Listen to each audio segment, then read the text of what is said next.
TVS Motor Company is today one of India's largest two-wheeler manufacturers. In fact, it is the third largest two-wheeler manufacturer in the country and fourth largest globally by volume.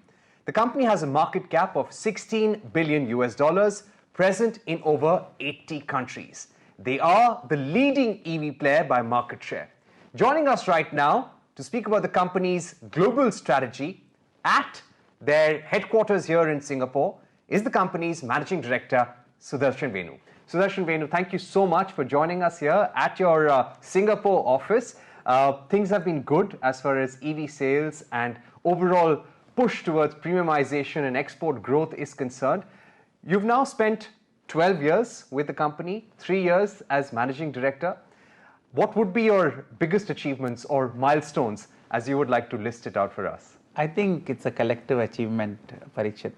It's really the vision and values that my father has started TVS Motors with a huge focus on quality, customer satisfaction and product and technology. And that is the basis on which we have grown, and that is the basis on which we have to continue to grow and do exciting things in the future. I think there's a very passionate team who are excited about the future. And as we have said in our LRP, and to transform the quality of life of our customers. So that is really the focus. I would like to speak about your international strategy, and I think Norton fits into that very well. You're coming up with the Norton India launch very soon. Could you give us a sense of when is that expected, and what are we really expecting in terms of those big bikes which are coming into India? Norton will launch towards the end of this year and will start phasing in the products towards the end of this year and early next year. I think I've mentioned 6 products before, 4 of which will be available for the summer of 2026 in the 4 European markets of UK, plus France, Germany, Italy, and Spain, as also, of course, in India. So this is where I think we are heading towards by starting off with the launch of the 4-cylinder superbike at EICMA, and then we will also share the remaining 3 products soon at EICMA or soon after, which will be available in the market early 2026. They are all in advanced stages of development.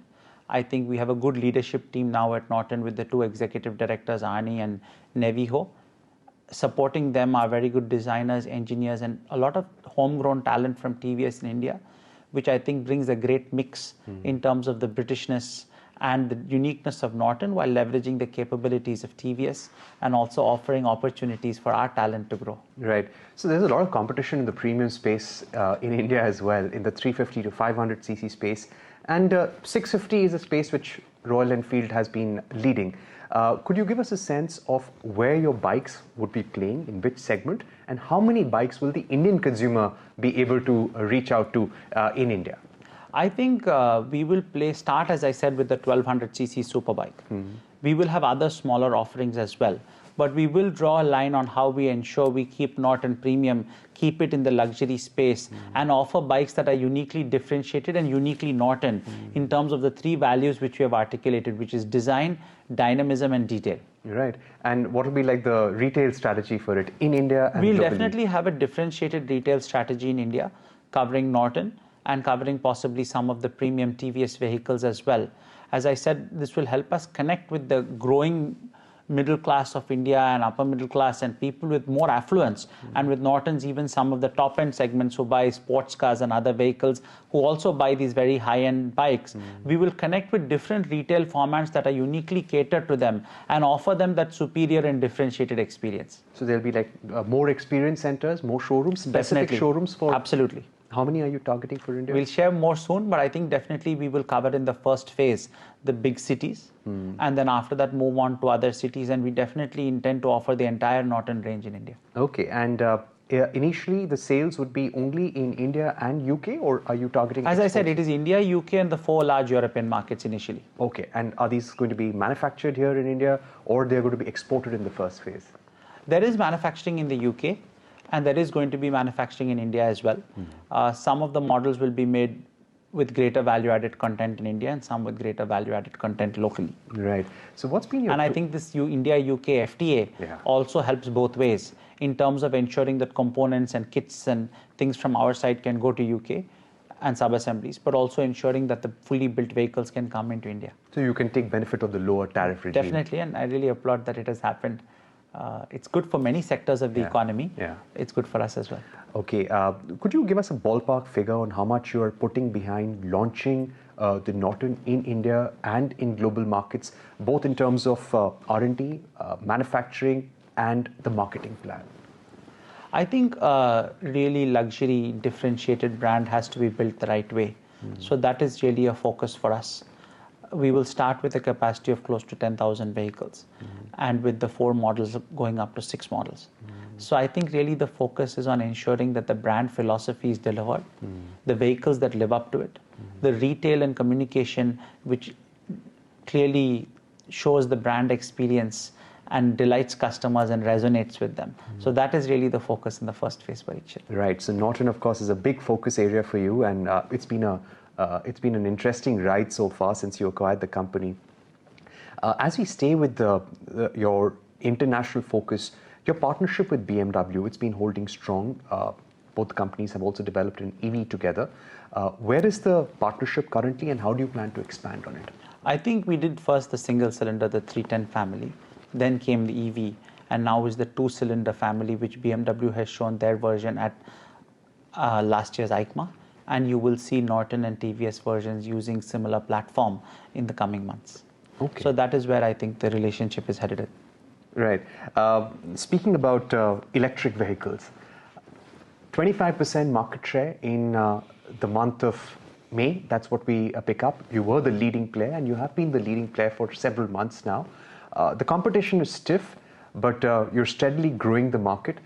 What's going to be the strategy from here on in terms of building your EV portfolio? We are committed to building all segments in EV that we believe make sense. And so we have the TVS iQube, which of course has done well. We have now started retail of the TVS X, which is sort of a flagship scooter, which shows the capabilities of what we can do in terms of technology and materials and really creating a fantastic riding experience. And you're resonating with the young customers in terms of connectivity, in terms of use of advanced materials, in terms of design. We're also launching another electric scooter this year. And we've done the One Make Electric Racing Championship and also the electric 3-wheelers and electric bicycles as well. Okay, so if we were to ask you how many electric products altogether in FY26? I think in FY26 we'll look at a couple of new launches. One is, of course, X has already started retail. There is an improved iQube and one more new scooter. One more new scooter coming up. How does the market look to you currently, and are you looking at increasing capacity? What is the monthly run rate that you're looking at? I think we are increasing capacity and the volumes have grown. At the same time now there is this whole supply chain challenge in terms of China banning the export of rare earth, high rare earth HRE magnets, which are actually very important for our motors and other parts of the EVs. So this EV supply chain disruption is certainly going to pose a short to medium term challenge. And I think as India plans its EV strategy and EV plan, the adoption will have to be phased in or phased up, along with developing an Atmanirbhar supply chain in India, where India, as the world's leading two-wheeler market, which has produced 3 of the top 5 companies by volume globally, has its own supply chain, its own R&D, its own capability, and EV is really built on that basis. Right. How badly is the restriction by China on supply of rare earth magnets impacting TVS Motor Company right now in terms of production? I think in the short term it will impact the entire industry a fair bit. As we go forward, we have to develop new solutions, develop new components, new suppliers, and really work our way through this. So is it already... for the industry, is it already showing on the monthly numbers? I think it will start showing soon. It'll start showing soon? Maybe in June, if not definitely in July. No, some bodies have really sounded the alarm bells, saying that this could literally bring EV production to a grinding halt. Would you go to the extent of saying that it is concerning? Yes, Parikshit, it is concerning. It could bring it to a halt? Yes. How bad is it for the industry? I mean, a halt is pretty bad, right? A halt is very bad. And it doesn't get that much worse with. Yeah. So we could look at a complete Yes, it is a significant challenge. And how are you managing it at TVS? Of course, like every company, we are trying to see how to de-risk, to import assemblies instead of importing the magnets alone. But again, there is a huge price impact which ultimately has to be borne by somebody. And then there'll be cost increases or other price increases to the customer. So all this has to be factored in, which is why I think it will be a short to medium term challenge that the industry needs to work its way out of. On one hand, we are launching products, we are committed, we have invested a lot of capex. You have seen that we have done a lot of exciting launches and our volumes have also grown. This is definitely a challenge that there's an industry and we have to work through, and over a period of time develop an ecosystem of components and R&D in India so that we bring volumes up in a way that is sustainable and in a way that's Atmanirbhar and made in India with Indian R&D, with Indian products and Indian technology and supply chain and natural resources all linked up. Yeah. So you're expecting from June onwards it'll start showing in production figures, and there'll be very significant production cuts? Yes, there'll be cuts. Yeah. As an industry, we'll all do our best to mitigate it, of course. Exactly. But on an industry level, I know it's very difficult to give us a sense of what's happening at TVS. At an industry level, what could be the production cut or decline that you expect? As some of the industry bodies like SIAM have said, and some others industry leaders have also said, it will be significant. It will be significant. And it will change from month to month, so we'll have to work our way through this over a period. So the availability is a question, and the pricing will also go up, I'm guessing. Very significant concerns there. The other issue on the PM eDrive scheme, we have been seeing the FAME scheme continuing since 2015, two versions of that. You've got the PM eDrive scheme. Now the scheme comes to an end next year.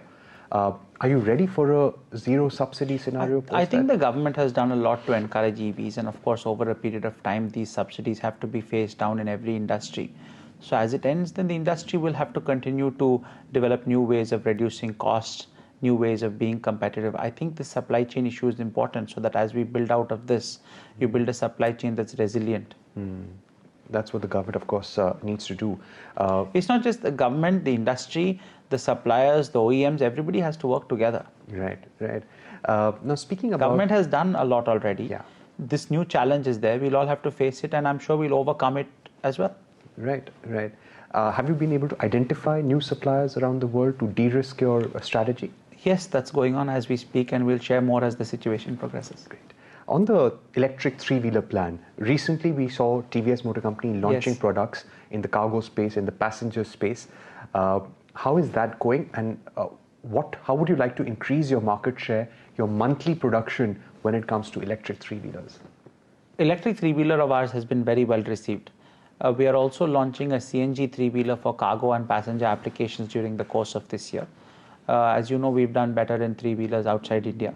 Hopefully with these launches, we'll continue to grow abroad and in India as well. Right.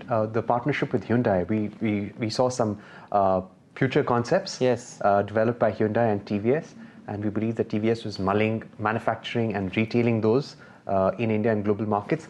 How far have things progressed? Things are progressing. I think the concept is a really cool concept, and we'll share more with you at the right time. But are we expecting a launch this year, maybe? We'll share more with you at the right time. Okay. Let me speak to you more about the domestic market right now. We've seen your market share grow to 18 to 19% from 16 to 17%.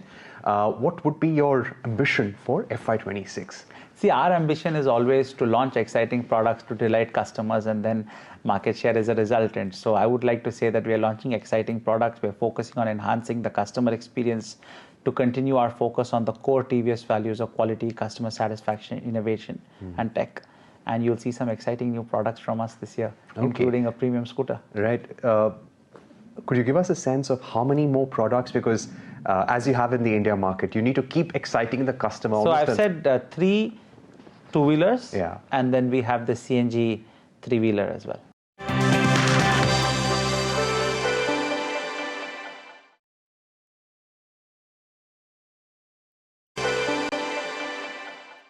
Welcome back. You're watching CNBC TV 18, and we are in exclusive conversation with Sudarshan Venu, Managing Director of TVS Motor Company at the company's headquarters here in Singapore. On the electric bicycle front, there was a period during COVID where you were literally on an acquisition spree with electric bicycles and electric bicycle companies. Are you planning to now expand that plan, get them to India? What would be the strategy going forward? Rather than Spree, I think we bought a couple because the rest of them were reported as an acquisition, but they were really shops or some technology that we had bought. Now we have integrated everything. I think there is a bit of a supply glut in Europe on electric bicycles in the past couple of years, which has impacted the industry and us as well. We have developed new products now, which means that the greater portion of our sales from our new products, which we are developing, is increasing. We are also developing specifically for India with a dynamic young team, a new e-bike, which we will launch in India because the European cost point is, of course, quite different.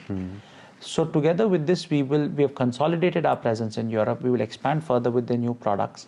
We will launch in India. And as in India, adoption will start as well, more for leisure. And in Europe, I think both for mobility and for a bit of leisure, as the industry comes out of it, we will aim to break even and start getting returns. Okay, e-bike launch in India when? This year. This year itself, okay. Speak to you about the domestic sentiment once again. Between rural and urban, how does the sentiment look and what would be the ratio of growth that one can expect? I think the sentiment is similar because today you see cities are also expanding. Of course, with a good monsoon, rural sentiment can be better than in going forward. So I think also you see now many cities are expanding quite a bit, and this sort of mega city is also creating new demand on the periphery. What may have been rural area is actually part of a sort of mega city. So there's a whole urbanization. It's blurring the lines. And I also think with digital communication and things, the customer patterns of behavior are beginning to be more similar to each other. Right. So when there are challenges, of course, at home, and because of recent times, urban growth has been a bit better. But of course, with the monsoon, we'll know how it is going to play out in rural areas as well. Would you say that having a diversified strategy, especially for your exports also, is going to be important? What kind of export growth are you targeting? And how many more countries would you like to reach out to? We are in many countries already. And we, of course, as there are opportunities in industrialized countries, we will look at entering new markets as well. And also new segments within those markets or new ways of doing things in some of those markets. In terms of Africa, I think Africa has bottomed out and is turning around and now starting to look up. So definitely exports growth for us in the last few months, as you have seen, has already started moving up. And I think this will continue this year. Right. How much do exports contribute as far as your total revenue is concerned, and where do you plan to take it by 2030? Exports today are close to 30, I would say international business, because it's a question of now in some of the countries we are assembling, in some countries we'll manufacture. Future regulation may require more manufacturing in these countries. There'll be more products aimed at these markets. There are people operating or focusing on these markets, some of them in location. So I would say the international business is about 30% of our revenue, and I think it can be 40% or more by 2030. Right. Speaking about TVS Credit, I believe that takes away a lot of your time as well. You've added 14 lakh new customers. Your book size is 26,647 crores. What is the kind of growth you're targeting with in FY26 with TVS Credit? I think, yes, TVS Credit has taken time. We've invested significantly as a group in financial services and lending. We'll also look at other opportunities as we progress. On the lending side, I think we have a good customer base. We have increased that customer base through home credit. Combined, the loans is about 30 to 33,000 crores. I think we will definitely look to grow that this year. 55% of our customers are new to credit. So it's very interesting opportunity to bring them into organized credit and also grow with them as their needs grow and their demands grow and they want more products and more services. So that is something which we look forward as India's financial penetration increases in the next 10, 15 years to ride with them. In that context, we are launching gold loans. We are launching, of course, three-wheeler loans, and we will also look at LAP this year. It's over 1,000 crores of PBT last year for the group, and is definitely something we are looking to grow. Last year, credit growth was a bit muted because we had kept credit tight, and I think in some parts of urban India, there was a bit of over leverage across the system, as you know. As we believe, so we tighten credit. I think as growth is there and momentum comes, we will definitely look at growing the credit book by 15+% this year. Sudarshan, about TVS Holding, could you give us a sense of the companies under the TVS Holding group right now? TVS Holdings today owns, of course, the shares of TVS Motors, and also directly owns Home Credit. Lending, as you know, in addition to the 2 and 3-wheeler business is an important focus area for the group. So we are continuing to invest and grow in both these areas. And we could possibly consider an adjacency like insurance. Okay. I would also like to ask you about the succession plan with aligned ownership that was approved by the TVS Holding Group. As a result, we've seen reports which say that Sudarshan Venu and your father are significant beneficial owners. What does this mean for the growth of TVS as a company and also your role going forward? I'm very grateful to my father for the succession planning and for the responsibility and opportunity. I'm also truly grateful and for his continuous advice and guidance, which I really value and cherish. So it's really special. I think these declarations are there, and the group continues to focus on the core values and the sectors that we are in and how to grow. And this was important not just for you, Sudarshan, but for your entire family as well. I think that do you believe that that entire plan has now been executed in a very successful manner? I'm just very thankful for the way things are, and it's always good to have clarity and focus on the future and how to really do something that benefits customers, employees, shareholders, and the whole community at large. Give us a sense of what's driving you, in terms of growing your business in the next few years. Some of probably the learnings from your father, some of your own instincts. What do you want to bring to the table in terms of growing the brand over the next 10 to 15 years? I think of course, the learning from my father is most important, and I'm really thankful, and I continue to learn from him every day. I'm also thankful to our chairman, Sir Ralph, for all the energy and passion and tech that I've got from him and been inspired by him. I think we are in a unique moment in India where Indian companies are really growing global, particularly in our sector. And secondly, where we have huge amount of growth in India as well, which we are capitalizing on, of course, in 2-wheelers and 3-wheelers, but also in automotives and financial services. So I think we have that opportunity. And also with a large 2-wheeler market, you see particularly Bajaj and us going global. This is a unique and now they've done a great move of buying KTM as well, which they had worked on earlier and done successfully and now taken control. So I think it's a great opportunity for Indian companies to really go global. And in our sector, if we can do that, and also as a group capitalize on opportunities like lending within India and scale those, I think it's a very exciting time over the next 5-10 years, as you mentioned, or more. And so to leverage the TVS focus on customers, quality and technology and make a difference in these chosen sectors would be amazing. Right. In terms of the total growth that you are expecting in FY26, how much would that be, Sudarshan, considering the current challenges? I think we are looking at double-digit growth, both in revenue and volume terms. So that's our goal. All right. Thanks. And of course, to grow faster than the industry. Going faster than the industry. Okay, Sudarshan, let's have some rapid-fire questions with you. Let's begin by asking you about your favorite motorcycle. The new Norton Superbike, which is coming soon, Parikshit. Okay. Motorcycle, which is not from the TVS Motor Company Group. BMW, KTM, and of course, Ducati. All right. What do you do in your personal time? What's your go-to thing? Just hang out a bit with my family and friends. Okay. Favorite riding spot around the world? The Alps in the German side. Okay. Favorite book? During COVID, I read some excellent books which Professor Ramcharan suggested, including Ride of a Lifetime, some of the Jim Collins books. I really enjoyed those. Okay. Favorite food item? Dosa. Okay. The favorite businessman? My father. All right. One value you really live by and you look for when you're hiring somebody? I think hiring people is more than just one simple thing.